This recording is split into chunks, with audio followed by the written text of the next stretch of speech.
You've heard it everywhere. Money is the root of all evil. Preachers say it, parents warn it, memes post it. It's quoted to shame the rich, to guilt the saver, to justify staying broke. And you nod along, because it sounds biblical, pious, safe. But deep down, it bugs you. Because money pays bills, feeds kids, funds churches, builds wells, sends missionaries. If money is evil, what does that make you for working hard, for tithing, for saving? The question nags until you look at the actual verse and realize the Bible never says that, not even close. The most misunderstood verse about money is 1 Timothy 6:10. Root of all kinds of evil. Some people, eager for money, have wandered from the faith and pierced themselves with many griefs. See the difference? Not money is the root, the love of money. Not all evil, all kinds of evil. Not the source of every sin, a leading cause of many sins.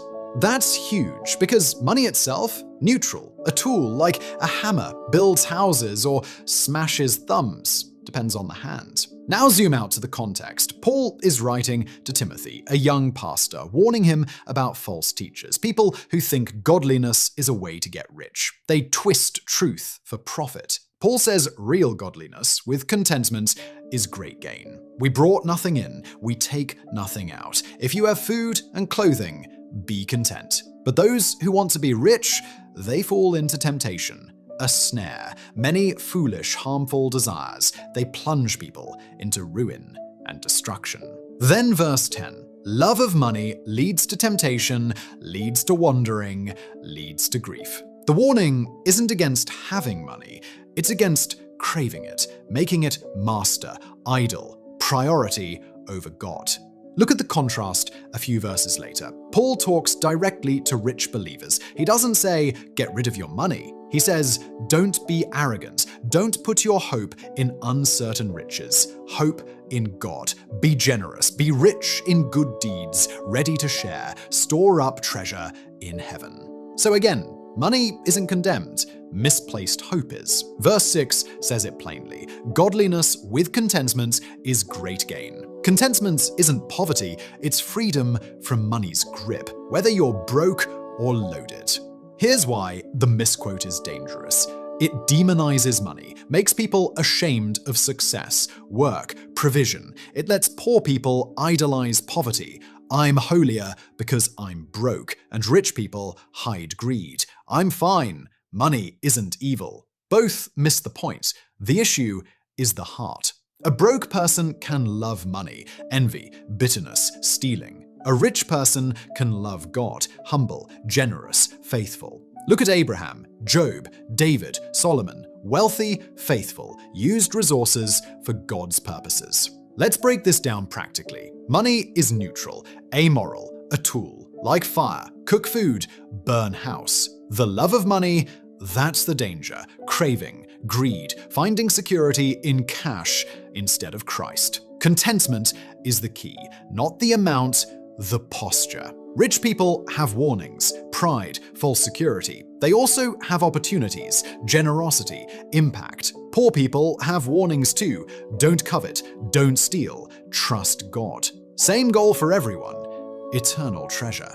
Now let's bring this into real life. Tuesday afternoon faith. You get a raise. Love of money says upgrade everything, compare, flex. Godly response says thank God, give more, save wisely, bless others. A bill hits hard. Love of money says panic, cheat, resent God. Faith says work diligently, ask for help, trust provision. You see a luxury ad. Love of money says crave, discontent. Faith says gratitude. You lend to a friend. Love of money says bitterness if unpaid. Faith says give freely, no strings. Maybe it's that temptation to check your neighbor's new car, or compare salaries with colleagues, or stress over paying rent on time. These are everyday moments where the love of money creeps in, quietly, almost unnoticed. And yet, each moment is a choice. Envy or gratitude, fear or trust, anxiety or contentment. Here are the mindset shifts. Stop demonizing money. It's not evil. Stop idolizing poverty. It's not holiness. Chase contentment. Be generous now. Hope in God, not your bank account.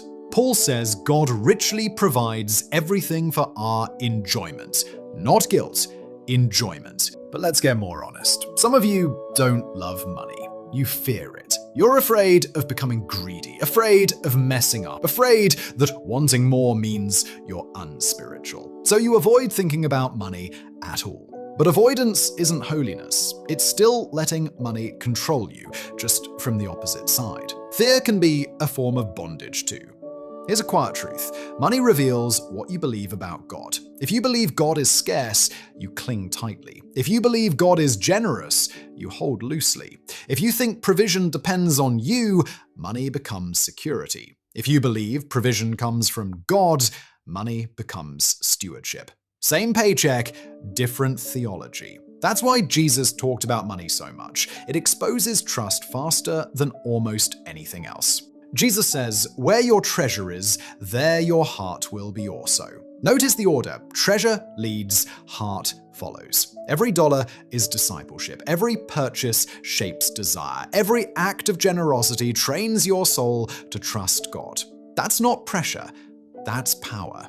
This isn't about becoming rich or staying poor or copying someone else's lifestyle. It's about who sits on the throne. Money is a terrible savior, but a great servant. It can't give peace, identity, security, but submitted to God, it can bless quietly, create margin, change lives anonymously.